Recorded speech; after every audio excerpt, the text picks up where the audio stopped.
everyone, meteorologist Jordan Derensberg here. It is noon, it is Friday, it is lunchtime. I hope everyone has enjoyed their Friday so far. It was so much fun hanging out with Brian Mays and Yvonne Nava earlier this morning, and Hannah Rucker as well. Just such a great time with the newly revamped Daybreak team. It's definitely such a vibe, and this morning definitely was a vibe, and I get to do it all again on your Monday morning as well, so I'm looking forward to that. And with that, let's go ahead and let's get down to business, because we have been talking over and over again about the drought and the impact it has had on us here in Central Texas. And look at the Sometimes Islands, which I now like to call the All-Time Peninsula, because look at this, all the way connected to the shoreline there. It's pretty much showing how low Lake Travis has gotten. And honestly, I am not a fan of this at all. We are in the lower 80s though, with the airport in Camp Mabry, 81 and 82 respectively. And most of Central Texas now in the lower 80s as of the noon hour. Still got some straggling upper 70s in Dripping Springs as well as Driftwood and Kyle. And as we zoom this out just a little bit, upper 70s, lower 80s, there's a bit of a mixed bag, but eventually everyone will get to the low to mid 80s. And there are some areas, especially in portions of Hays and Caldwell counties closer to I-10, might even get to the 90-degree mark. Now, Camp Mabry has had 7 of those days with 90 plus, and we'll talk more about that in a moment. But your allergy count has oak, grass, and ash, all in the high count, and cedar and mold in the medium. So if you're allergic to those first 3 pollens that I just named, make sure that you have the allergy medication handy, because it's not going to be the best day for you if it isn't. So we are thankfully not on the scoreboard when it comes to triple-digit days, but we are at 7 90-degree days already, and I'm going to give it a 20% chance that we reach that 8th 90-degree day.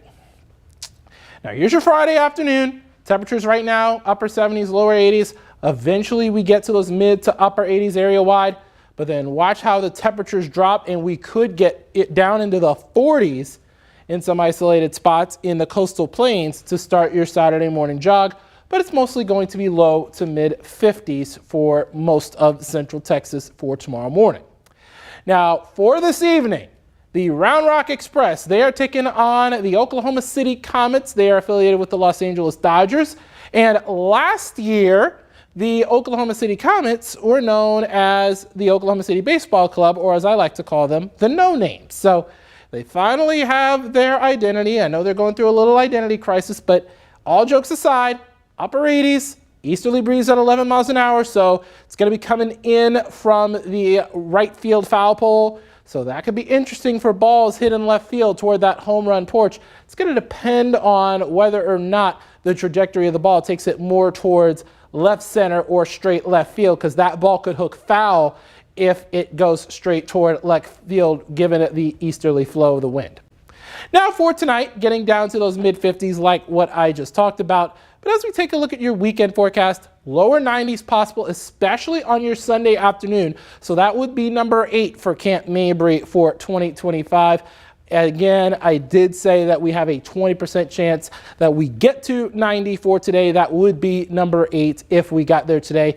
And Sunday would therefore be number 9. I'm not thinking we're going to be as lucky on Saturday in terms as getting to 90. But here is the main culprit of our warm-up. It is an area of high pressure sitting just to our south, and we're near that upper apex of that ridge, which is sitting mostly over Latin America and Mexico. But us, as well as portions of Louisiana and New Mexico, are seeing that area of high pressure reach our particular area. Now, we really could use the rain, because look at this over portions of Gillespie, Blanco counties, even western sections of Lake Travis. That maroonish color, that is exceptional drought. That is the highest level of drought on the scale, and trust me, I am never a fan of that, nor will I ever be a fan of exceptional drought. And here's the result for our lake levels.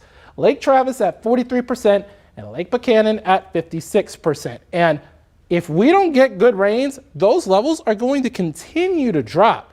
And that's not good for our water supply or even some of our aquifers in and around the Austin area as well. But we really could use some help getting out of it. And so let's get into that. The average rain totals for each of the next 3 months combined, a hair over 11 inches. That's not going to be enough to get us out of the drought, folks, because look at this number. This is the approximate amount of rain that we're going to need over a 3-month period to get us out of that drought. That's nearly twice or a little over twice of our average. So something that we are going to really watch and something that we are going to really focus on over these next few months, especially when we get into that hot summer.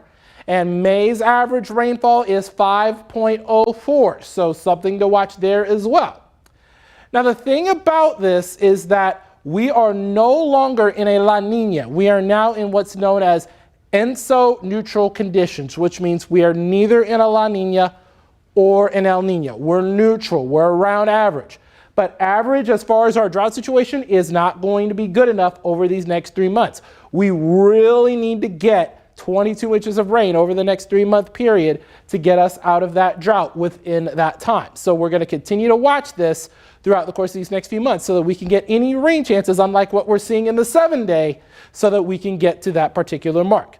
Now, the key thing about that is that, yes, 22 inches, but it has to be widespread. It can't just be over one particular point, if you understand what I'm talking about.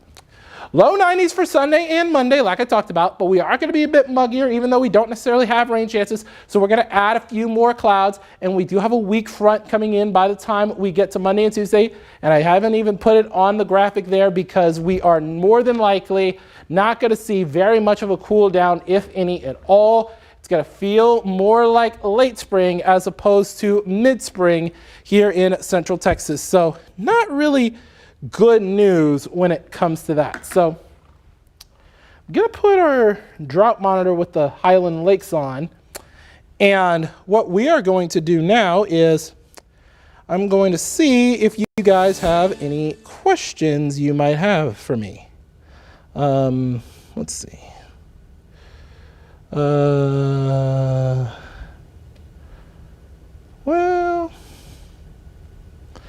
doesn't look like y'all have any questions for me right now. So what I'm going to do is, if y'all don't have any questions, thank y'all so much for joining us this afternoon.